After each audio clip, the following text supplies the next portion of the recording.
Welcome to another episode of the Freedom Field Life. We're doing another historical markers here in Cherokee County. We're centering today around Cedar Bluff and Centre.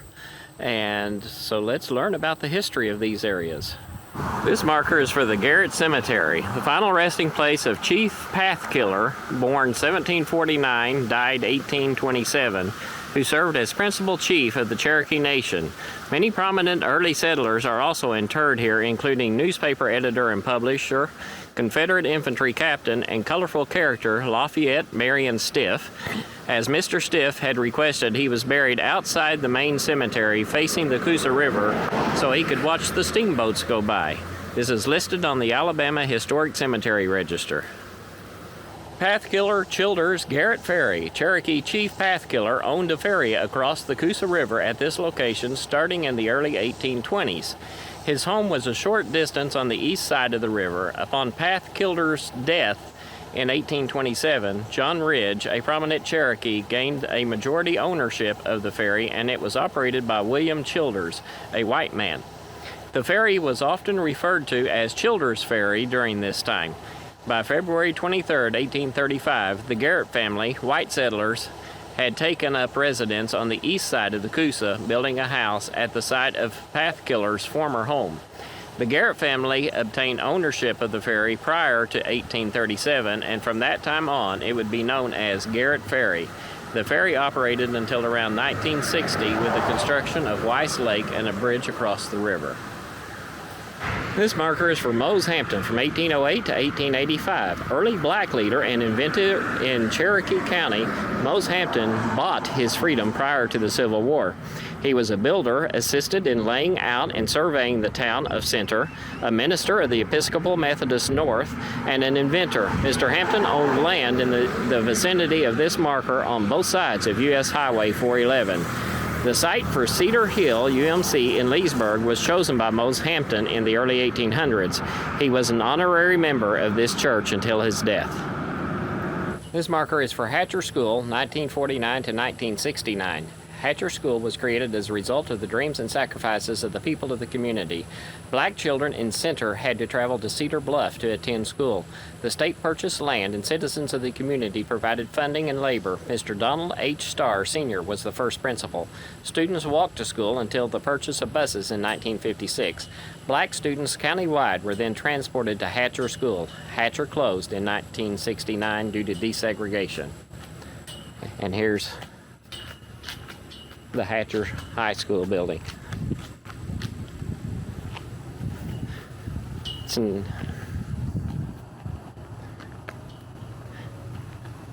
It's now a community center. Johnathan Pratt, inventor of the early typewriter, the Tie. Born 1831, Union District, South Carolina, died 1905. Grave is 2 miles west of here. While registered in the Chancery and later editor of the National Democrat near this site about 1860, developed his first writing machine for which he did not receive adequate credit due to the Civil War. This is the J.D. Gordon Jr. house. This house was built in 1846 by George, can't read that, Walden.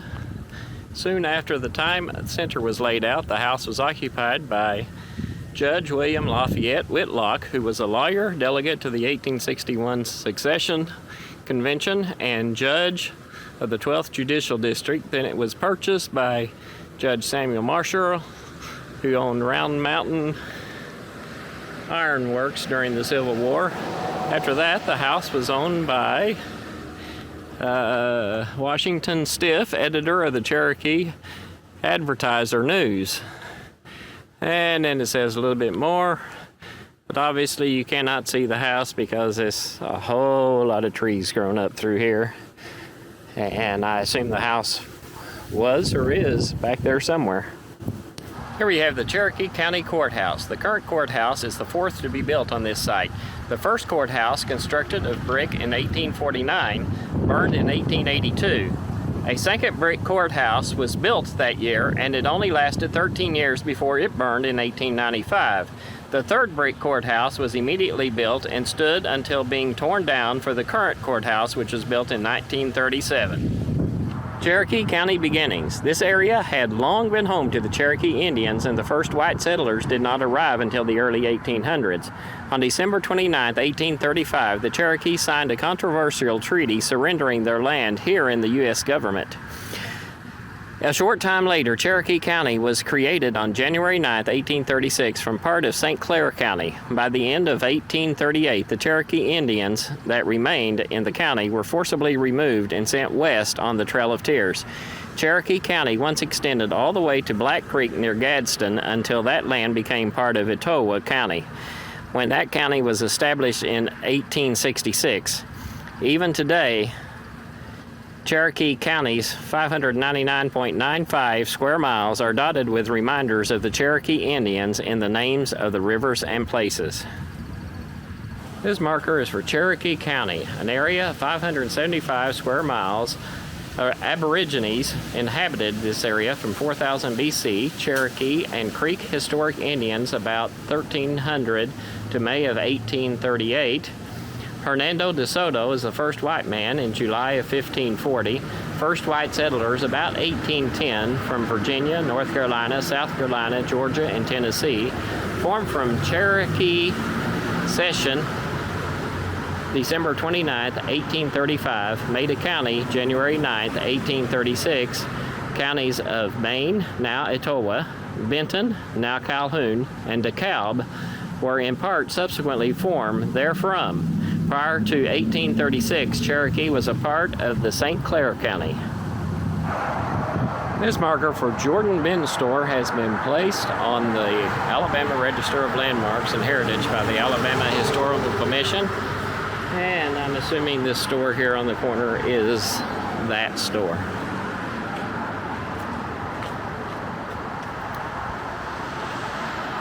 This is the Turkey Town Council site. 1 mile south was an important Indian council site from about 1707, named for the noted chief, the Turkey. Here in October 1816, a council of Cherokees, Creeks, and Chickasaws met to settle boundaries and ratify a peace treaty. General Andrew Jackson, Samuel Dale, and David Crockett were there. This marker is for Estes Field. The Cherokee County High School football team stadium was completed in 1942. It was built by the WPA Works Progress Administration at a cost of $37,000. The wall, ticket booth, and bleachers were constructed by local labor with rock hauled from Lookout Mountain. It is the only structure in Cherokee built by the WPA. The field was named in honor of 1937 Cherokee County High School graduate Orville Edwin Estes, the son of James and Maud Estes. He was the first person from Cherokee County High School to lose his life in World War II. He played football on the field during his high school years. Sergeant Estes was born September 27, 1916. He was wounded and died April 12, 1945 in Oeringen, Germany. The field was dedicated to his honor November 19, 1948. The last game played on Estes Field by Cherokee County High School Warriors was in November of 1967. And then this is a nice wall.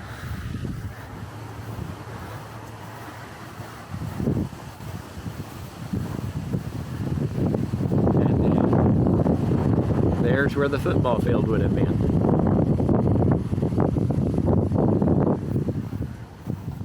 Here we have a nice war memorial, the Cherokee County Veterans War Memorial. It's in honor of those men and women who fought for the cause of freedom and in memory of those who paid the ultimate price and or did not make it back home. It's got some nice pictures on it here. This markers for the Indian village of Costa. This general area is believed to be the site of the Indian village of Costa, visited by De Soto July 2nd, 1540. The very old cedar trees may have been here at that time. They are some of the largest in the southeast. These cedars are among the comparatively few remaining on the bluffs of the Costa, from which Cedar Bluff derived its name. The log cabin was originally built as a blacksmith shop around 1832 by C.J. Williamson, an early settler. It contains many tools of that period and is believed to be one of the oldest, if not the oldest structure in the county still in use. The house is the third on this site, the first a log structure, the second an American Gothic type structure, and the present modified replica of a Virginia farmhouse of the 1600s. So here's the house. I'm not sure where the blacksmith shop is though. This marker is for the Long Shadows House, constructed around 1875 by John Seaburn Watt for his bride, Emma Castellet Williamson. This fine example of Victorian architecture was originally located near Yancey's Bend prior to the construction of Weiss Lake. The site was going to be surrounded by water, and Alabama Power had purchased the land and house. Robert and Louise Nelson purchased the house from Alabama Power for $412 and saved it from destruction. Then the Nelsons had to pay $6,000 to move the house several miles to its current location, where it was beautifully restored. And I'm assuming that this is the house. Or it could be the house way in the back there. I don't know. In the Cornwall Furnace Park is this Veterans Memorial dedicated to the memory of all of our servicemen. Then it lists the Revolutionary War, the War of Great Britain, Indian Wars, War with Mexico, War between the States, Spanish-American War, World War I, World War II, Korean War, Vietnam War, Gulf War, Afghanistan War, Iraq War, Somalia War, and that's as far as they've listed. Apparently it was put in place around 2009 or after 2009, but before any other wars have taken place. Cornwall Furnace. The Confederate States of America in 1862 commissioned the Noble brothers of Rome, Georgia to erect a cold blast furnace to produce the needed pig iron for the war effort. The skilled labor was detailed from Confederate Army personnel. It is estimated that 1,000 laborers were employed in building the canal, tunnel, and mining brown hematite rock used in building the furnace in less than a year. The furnace output was small, 6 tons daily, but an important asset to the Confederacy in building cannon, carriage, and caisson. Some of the first military equipment used in the war was made from Cornwall iron. The life of Cornwall was relatively short-lived. General Sherman, occupying Cedar Bluff and Galesville, ordered the furnace destroyed in 1864. And on 2 occasions sent detachments for this purpose, but the furnace still stands, perhaps the best preserved stack in the southeast. The furnace was put back in operation in 1867, but blown out forever in 1875.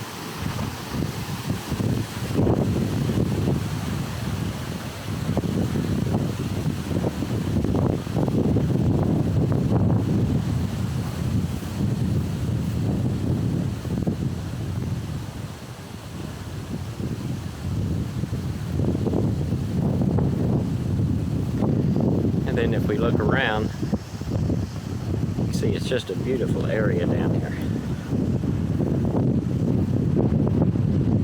Right on the waterfront.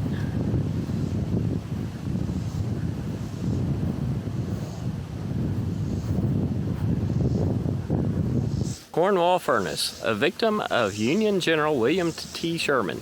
Built in late 1862 by the Noble brothers, Cornwall Furnace was named for a similar blast iron furnace in James Noble's home state of Pennsylvania. The pig iron ingots produced from this facility were taken to the Noble foundry in Rome, where they were converted to cast iron for use by the government of the Confederate States of America for various war materials. The facility, and one similar to it north of the Coosa River at Round Mountain, required limestone, iron ore, and charcoal be fed into the top of the tall furnace.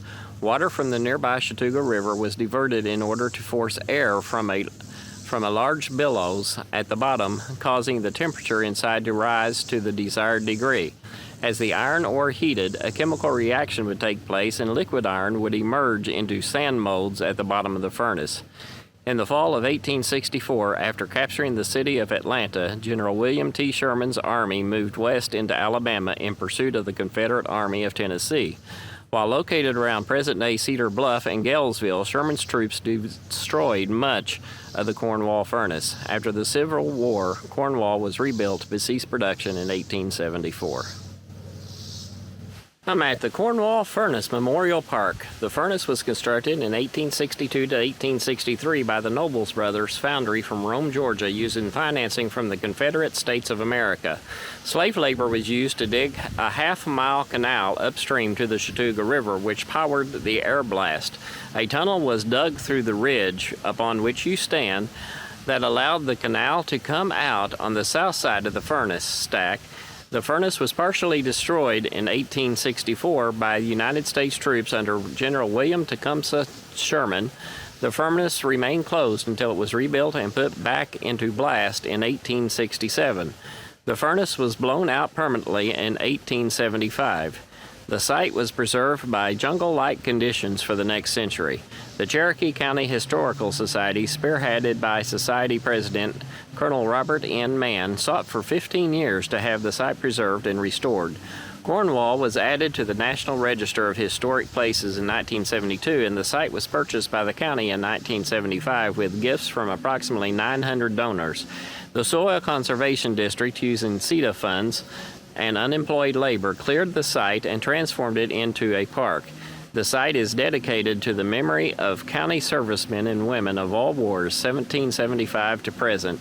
The unanimous endorsement of and cooperation of our county commissioners, Ralph Meade, President, G.T. Adams, Sidney E. Davis, Harold Day, and Billy Stallings, made the preservation possible. And here's the park today.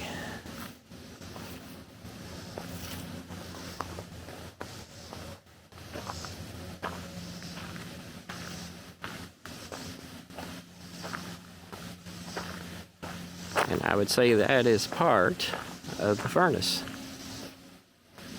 And you can walk down to see inside the furnace.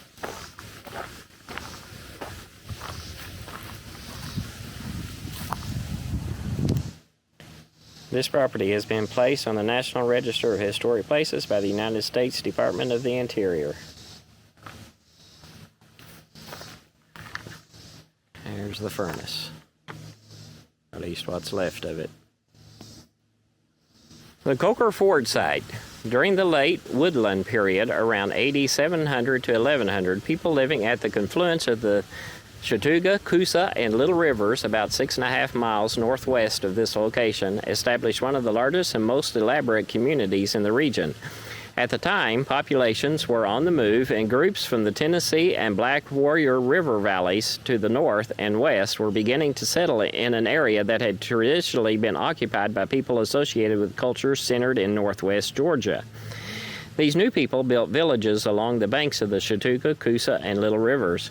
The Coker Ford site overlooks the Little River and includes the largest of these villages, along with two unusual stone-covered earthen mounds built to memorialize their ancestors. By studying the pottery styles made and used at these sites, archaeologists believe that these people may have directly influenced the development of the large Mississippian mound complex of Etowah near the head of the Coosa River in northwest Georgia. Etowah grew to control a vast area of the upper Coosa River Valley and was likely one of the larger towns the Spanish encountered in 1541 during their first exploration of the southeast. This site is very important to numerous southeastern indigenous tribes who assert their ancestral connection with those who built and occupied Alabama's ancient mounds. The earthwork, landscapes, and the objects and information recovered from them reveal a rich cultural tradition that still thrives today among these tribes. Our indigenous mound sites represent a heritage for all Alabamians to cherish, and it is important that we protect and preserve them for future generations. So that was the history of the Centre and Cedar Bluff areas. So I hope you liked that history. Like, subscribe, and we'll see you in a future episode of Historical Markers.